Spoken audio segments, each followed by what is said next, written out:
Vic Cerio. My assistant is Mark Sheely.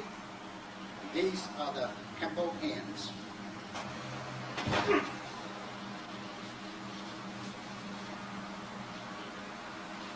As the opponent comes in, we shift over to our left side, executing a left palm heel strike, immediately following up with our right hand to do a finger strike to the eyes or temple area of our opponent.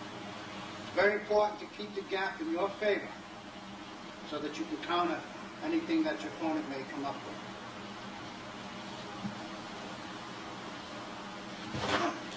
A follow-up is always good after the initial movement. Do whatever you feel is necessary.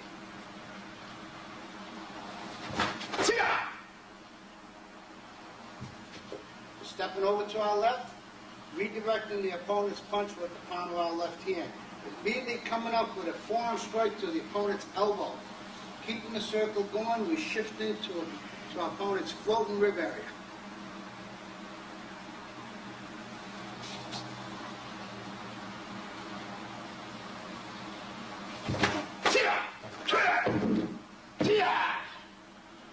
Like I said earlier, follow-up is always good. There's nothing wrong with it. Do what you have to do.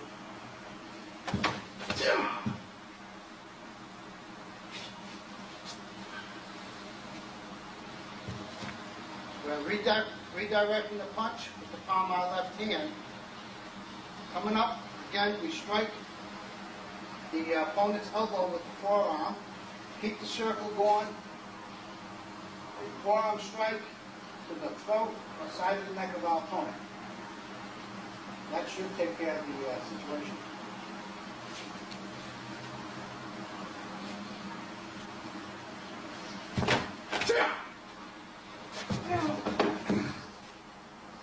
His hair was in the way, so we had to remove it, which is what we wound up with. What we're going to cover right now is the basic blocks, redirections, and continuous motion of the Kenpo hands.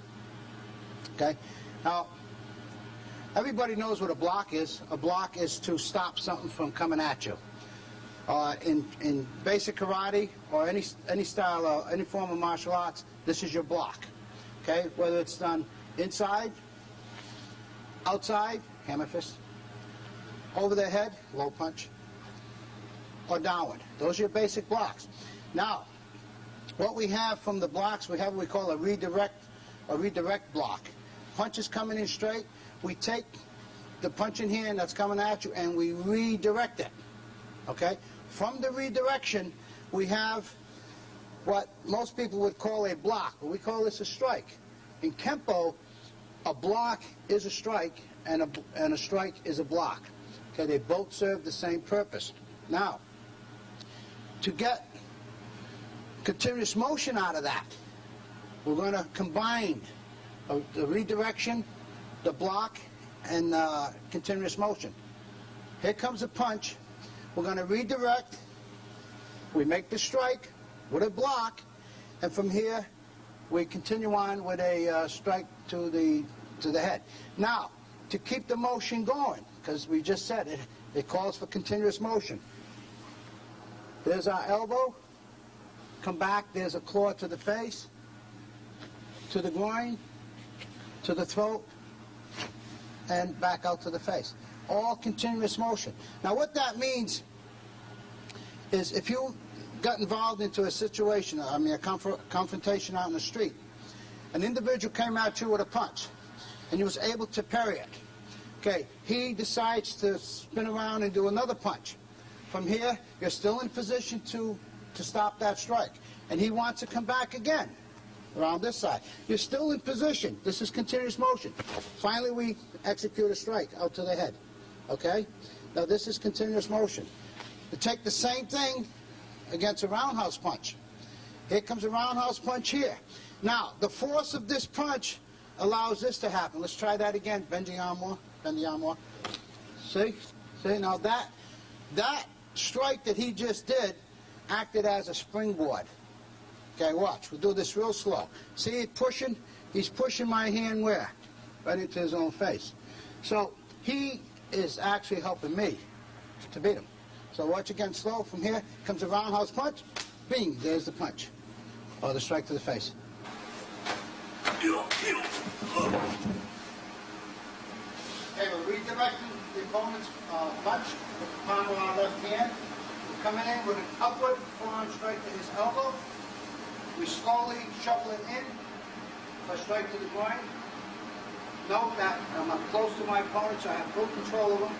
From here, rich hand strike to the throat. Circle elbow strike to the side of his face, which will take him down. Okay.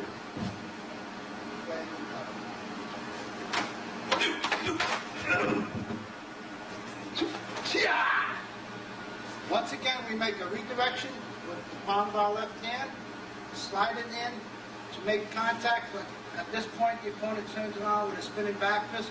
We adjust ourselves to his center, execute a punch to the side of his head, and at this point, of course, we're all ready to follow up with a takedown. And then if you want to go further, bring him over and hold him right there.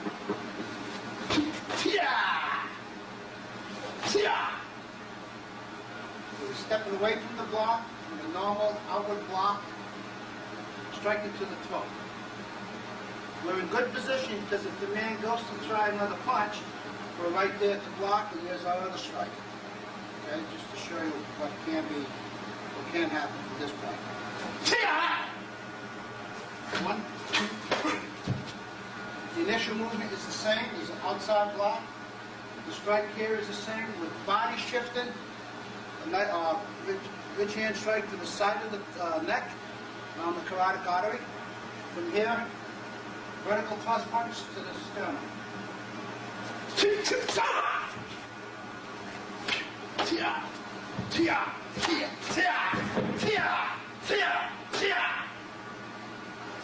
We step away from the punch and block to the forearm, raising the arm up and shuffling our body in with a middle knuckle punch to the armpit. Stepping inside, pivoting, pulling his arm back and up, and striking down with the sword hand to the back of the neck. At this point, we grab him by the collar, kick the forward leg out from under him. That allows him to go down. At this point, follow up with whatever you feel is necessary. The main idea to any technique is to stay within good reach of your opponent. Always make sure that the gap is in your favor. You don't want to try and be way over here to punch. So stay nice and close. As long as you remain close to your opponent, you've got him at your mercy. You can alter the technique, you can do anything you want with that technique, as long as you stay with him.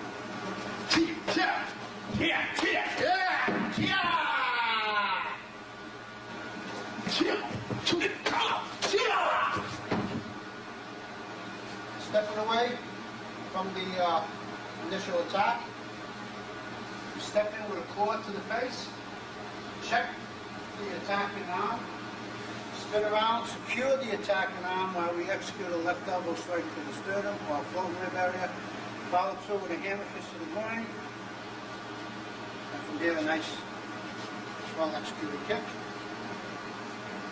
And that should serve the purpose. If it doesn't, you better take off.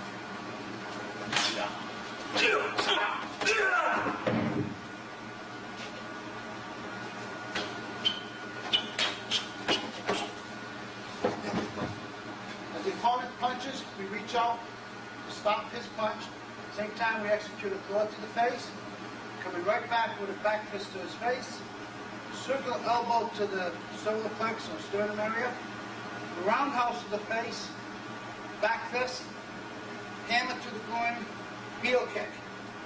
Okay? Optional technique is a takedown. Now, we are aware of the fact that you wouldn't have to execute this many techniques on the street, but in any given confrontation, any one of these techniques could do the trick. For instance, the person attacked, a nice claw. Person attacks, back fist. Person attacks, a nice roundhouse elbow, and so on.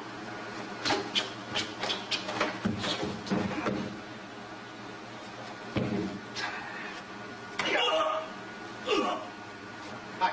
I want to once again remind read you about Kenpo hands, the importance of executing the techniques properly. For instance, claw.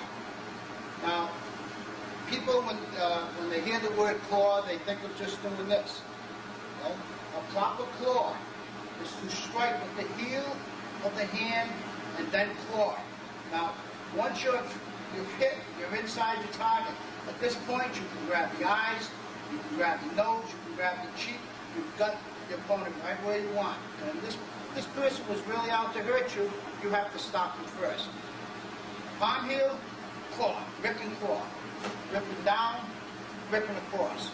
These are your claws. The same thing with what we call a tiger mouth. A tiger mouth, all 4 fingers have to be secured. Thumb is rigid. We're striking up here.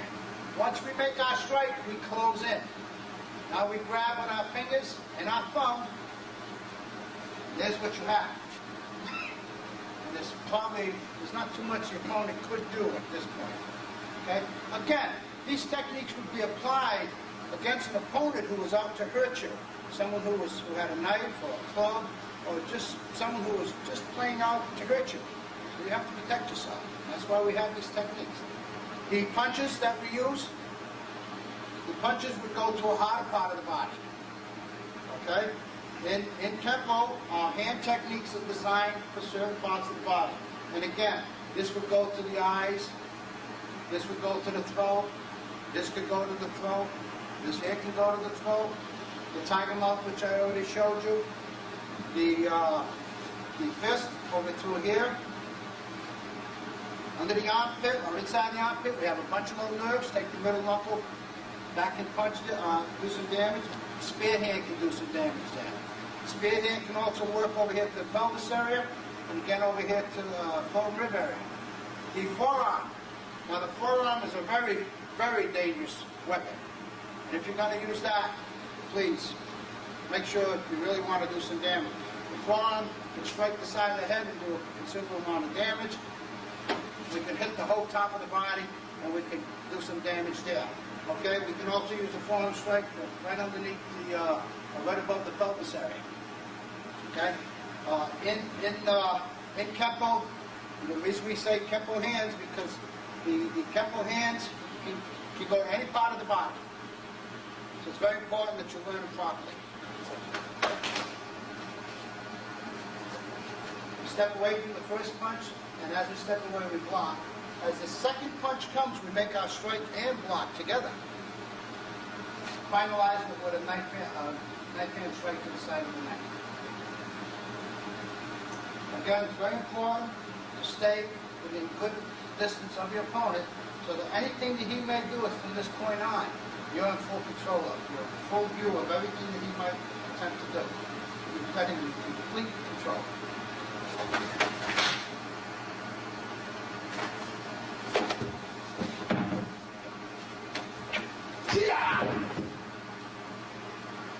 We step out to our left, utilizing an outward right hand block. Shift our way over to the right side to execute a left outward knife hand block. Taking our left foot, moving in with a forearm strike right to the throat. And at that point, there's nothing further you need to do.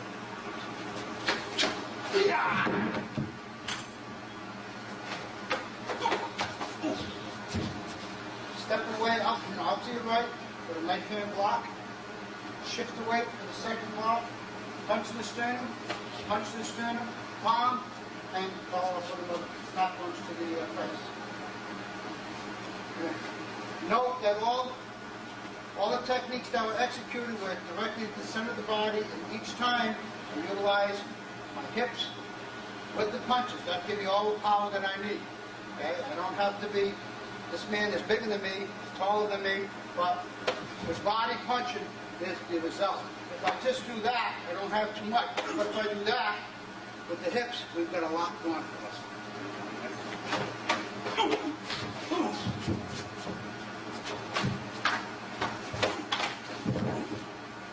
As the opponent comes in with his first punch, we do a downward backhand striking block. From here, we just raise our hand up to stop the second punch. grab his wrist, come in for a break, strike to the groin, stepping into a knife hand strike to the back of the neck. Again, this is what we were talking about earlier about circular motion. I want to just go over that once more, nice and slow. Watch the circles here. From here, this is the downward block here. From here, look at the circle. See the circle? There's your circle going into action. Coming right here, this is called a circle. Downward strike.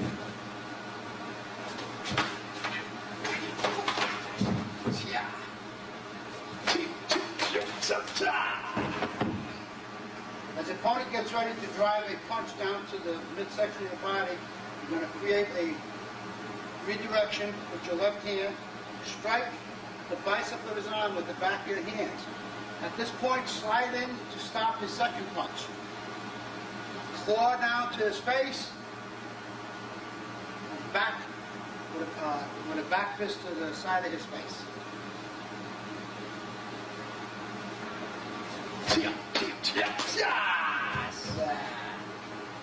I follow the opponent's body. He tells me what he's doing. Now, if you do your blocks properly, watch. Here's the first block here. Now, notice I don't grab. I lay my hand here. Now, in order for him to throw another punch, he has to move this arm.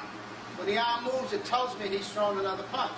Now, I can stay here all day, and he can throw another punch, and I block. And he can go on, no matter where he directs the punches. Okay? I can usually block because he has to use it. So we call that like a springboard. So, he's telling me what to do. Now, of course, after a while, I get a little tired, so when he makes that punch, I make a strike to the side of his face. Now, I can use my one hand, or I can use my two hands. What I did with the two hands, as he came in, I'd lay down here. This was a check. Came over to check that as I blocked the second punch.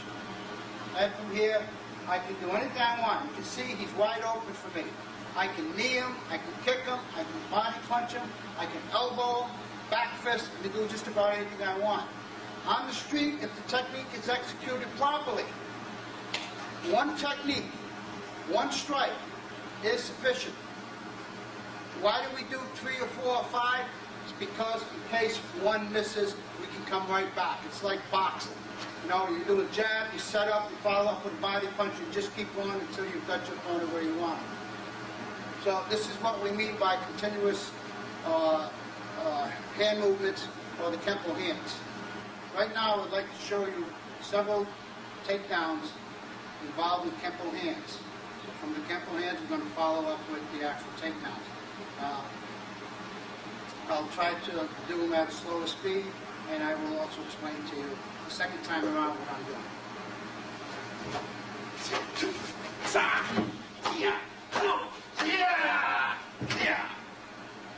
We step out to the right with a block. Notice I block just below the elbow. I'm going to slide in to wrap around to put pressure on the elbow. As I do, I'm clawing to the face, follow through with a chicken wrist to the temple, come in with a knife hand strike to the neck. At the same time, I'm going to scoop his leg out from under him. Follow him down, and there's the arm break right off the bat. I have an arm break here. Punch to the floating ribs, knife hand strike.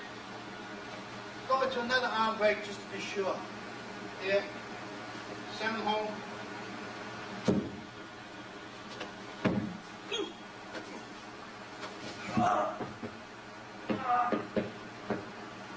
From a standing position, as the opponent comes up from behind to grab you, you can stop the foot, pitch the leg, that makes it release, step out, raise, which breaks the grip, nice elbow to the solar plex, groin strike, go underneath, grabbing the wrist and the arm, taking the foot out, follow the opponent down. At this point here, you can grab the wrist, apply pressure on the tricep of the arm, where all the nerves are. Take your little finger, the knuckle out, and go right into the nerve area. And you can hold them at bay. And if you need to, go into a non-bar here.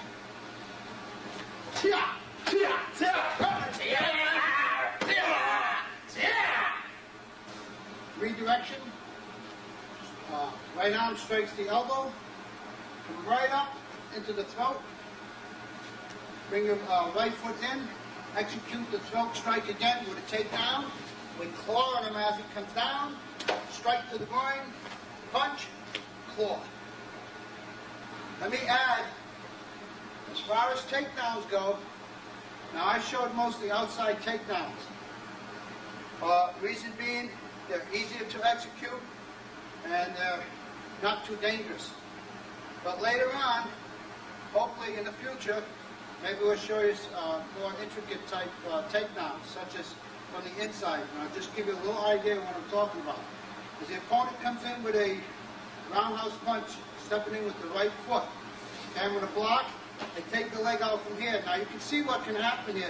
The whole groin, all the groin muscles can be ripped. From here, we execute side thrust kick to that leg.